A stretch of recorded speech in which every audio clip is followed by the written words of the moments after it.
With 2020 being the way it is, what do y'all think 2021 and beyond will be like? Kind of following this experience or the continuation, um, or just like the aftermath. That's just an interesting thought, and I wanted to kind of pose that question to you guys as we start to wrap up this episode. I think that one thing that we've realized is that office space isn't as necessary as we thought. You know, a lot of people have no problem doing their job from home completely. And I've heard that some companies are looking at completely eliminating their standard cubicle office spaces and either working with like office sharing companies or like space sharing companies, or just having all their employees telecommute. And I think that that's going to be a unique and new landscape that we're going to have to navigate when we get there. You know. Definitely, like from me working in an office for the past 4 years, and then all of a sudden not.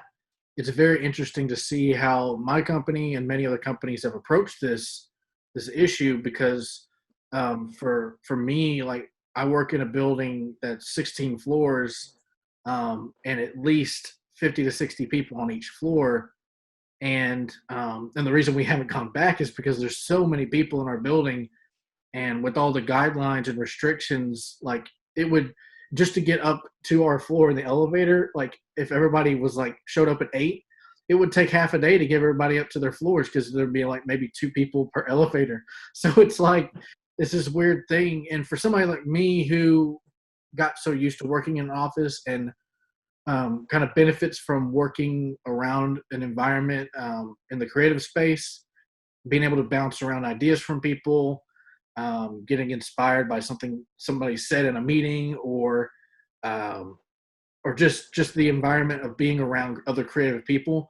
That definitely has taken a loss for me, just not being able to experience that. And then even the office culture, it's just an odd feeling, after working from home, to not have all of that to kind of back you up, along with your work process and workflow. So that's what's kind of hit me the most. And I'm hoping that in 2021, which we've spoken on a phase back into the office plan after the new year, that hopefully we can start phasing back in, and probably still be wearing masks well into spring.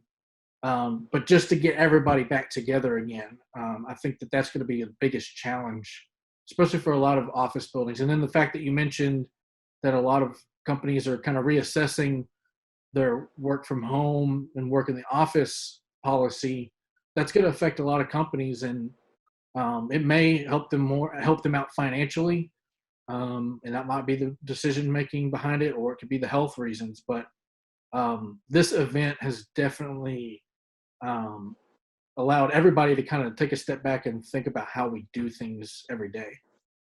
Oh yeah. Yeah, I mean, I feel like there definitely has to be a balance of things, because I personally would prefer to do things in person, just because I'm kind of more outgoing, and it's hard for me to show emotions like through text or through like camera or whatever. It might get miscommunicated. Whereas if I'm in person, it's very clear. It's like, oh, these are the social cues you can pick up on. Whereas like at home, it might get lost in translation. That's the only thing that kind of hurts me. But even like wearing masks, that also kind of can hurt you, because then like it's like, well, people don't see like this compared to like you just hear a voice talking and it's muffled now compared to like me smiling, and like I also get to see my beautiful mustache. So it's like, come on.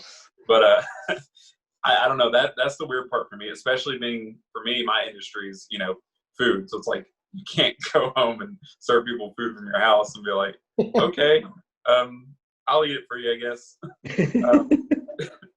But I will say, we actually, with delivery coming, that's another thing that's evolved a lot, to where now it's the point where you're like, yeah, just leave it on the doorstep and we don't have to talk or communicate.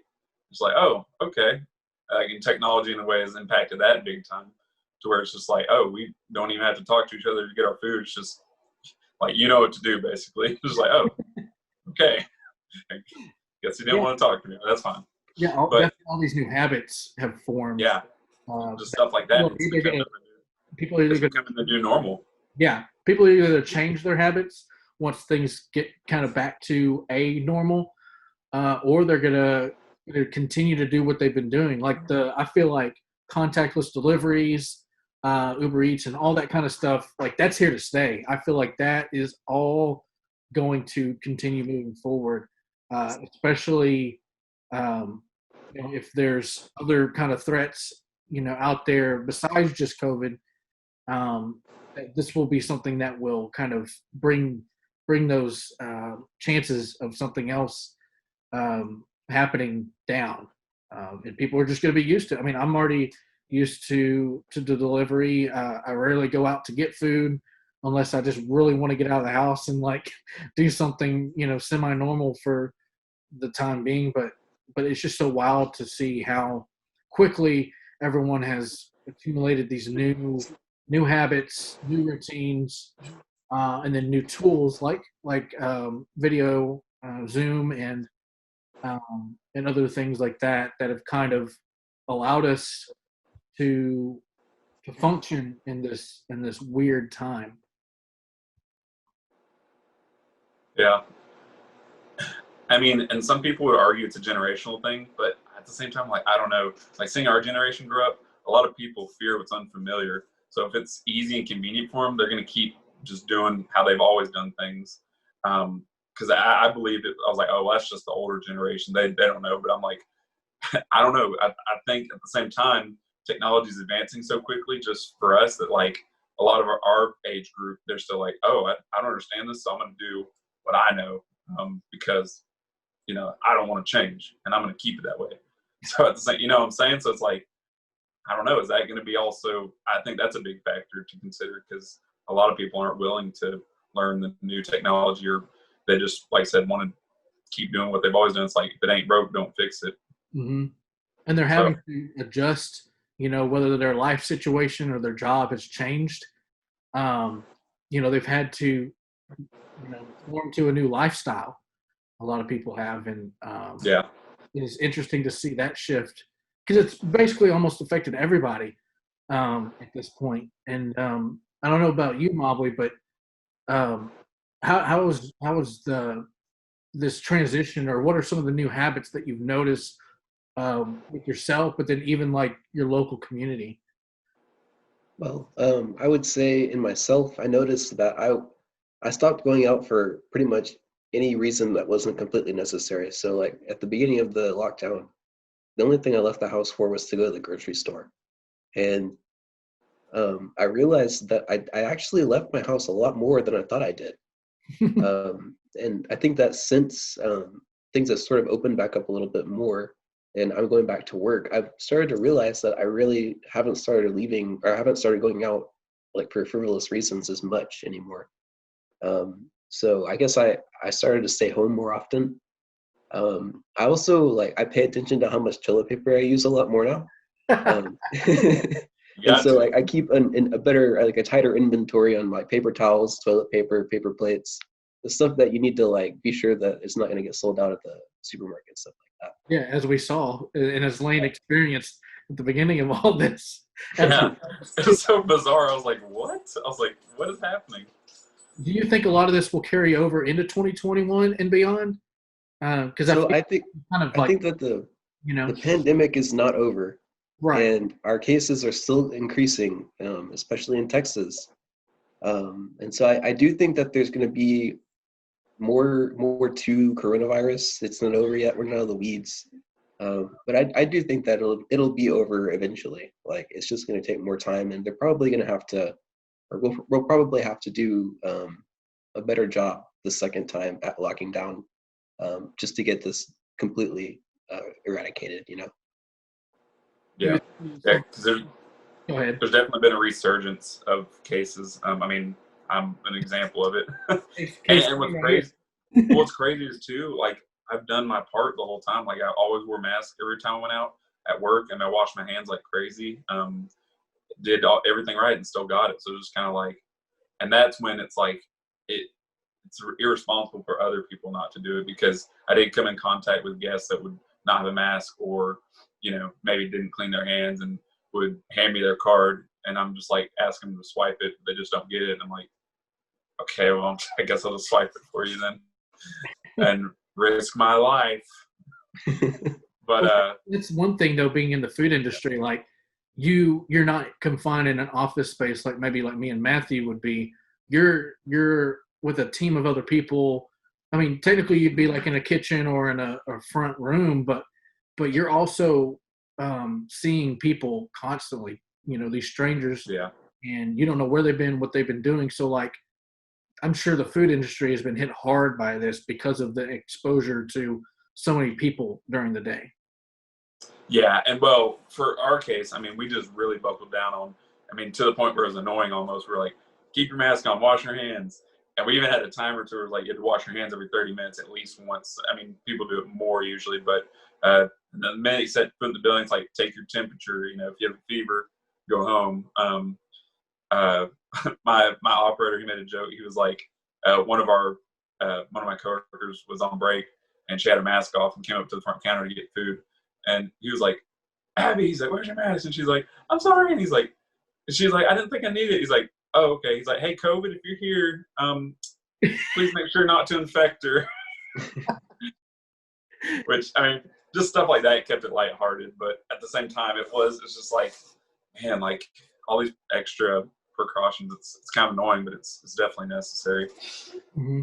And I feel like it's one of those things that as we do go into the next year, you're going to have a big lot of people that are going to continue to observe all the guidelines and kind of consider what's going on. Then you'll have a lot of people that want to move on and kind of try to force themselves back into this life, or this normal life that they want. And that's going to be an interesting situation to be in, because it seems like there's going to be, like, if it does happen to be resolved by a vaccine, or as Mobley was saying, kind of like when it eventually just kind of dissipates from all the from the second lockdown.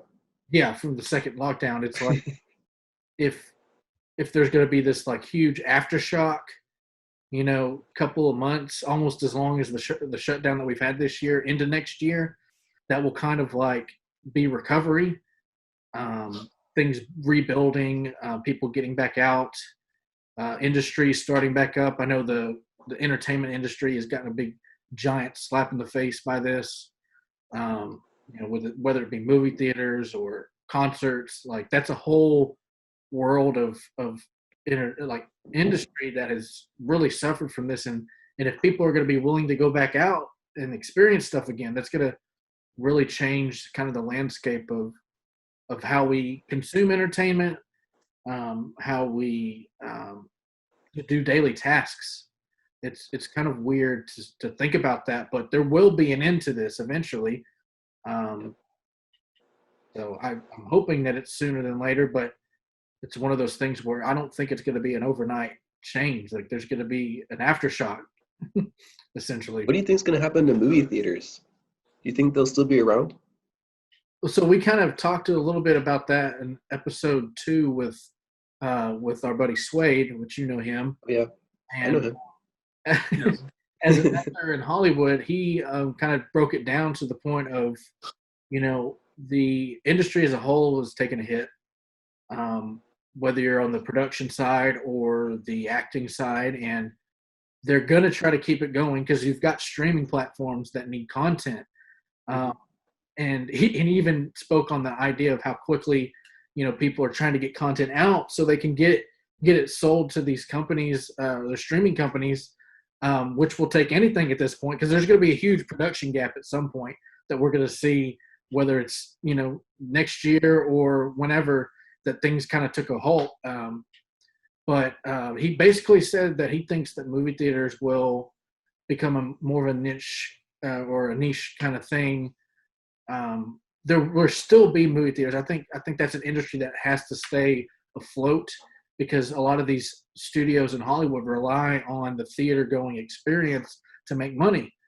and to kind of keep the industry churning. So we may lose a few of the major chains, but I feel like there will still be movie theaters, and they may like shrink down the sizes of the auditoriums to kind of combat the risks. But it seems as though the movie theaters, as it feels like it's the end of it, which we kind of predicted with streaming becoming more and more of a thing and more people watching things at home. I think just kind of accelerated that idea of like, well, theaters aren't going to be around forever, and people are going to be streaming at home regardless. So this is just kind of like, we're getting there faster, but who knows? I hope they stick around, because I highly value the theater experience, or even concerts. I love being there in person and seeing a band much more than just listening to their album at home. It's a wild thought to think that like those things could be minimized as prevalent as they were before all this. Yeah. Yeah, it would be crazy to lose the immersive part of, going to a concert or going to see a movie, because it's not like just putting something on your TV screen it's just like any other thing. It can't really be that special. But when you go to see something like in the movie theater or something, like, it can be an experience, and it's just separate. It's almost like, your brain puts it away in a separate place where it's a different thing. Yeah. I mean, the social aspect deteriorates almost entirely. It's just like, I mean, there's no social interaction, so it's totally different. Right. I mean, there's something about going to a movie theater or a concert and sharing that experience with all the people in the room, whether you're laughing, crying, cheering, whatever it is, like there's throwing up. Who knows? But like there's a bonding experience. There's something about that combination of all those things, that communal experience, that makes the media that you're watching, whether it be a concert or a movie or whatever, makes it 10 times better than you may have thought about it going in. It'd be the difference between watching Tenet in the theater and watching Tenet for the first time on your phone. You're going to get a completely different experience out of watching it on a big screen compared with a giant surround sound than watching on a phone with headphones in, or maybe not even headphones, just the phone audio. And I mean, I don't know. I might not fall asleep as that's not my thing, but the way that kind of society has gone, like it's kind of going more and more and more in that direction, to the point where Disney right now, one of the biggest entertainment companies, in the world, has kind of taken their focus. They've had to move out all their movies to next year and had to directly focus on their streaming platform. It's like, we have to keep creating content to go on this platform so we can get more subscribers and keep making money while our theme parks are down or running at limited capacity to kind of keep us afloat. And that's wild to think, because they're, one of the biggest companies in entertainment, and they're having to kind of shuffle around and figure out what to do. Yeah. And then concert venues have, had a big problem because there's no concerts to be had, and no, the virtual concerts are cool and all, but like you said, Molly, there's something about the immersive experience that makes it even better. Yeah, for sure. But hopefully 2021 looks a lot better than 2020.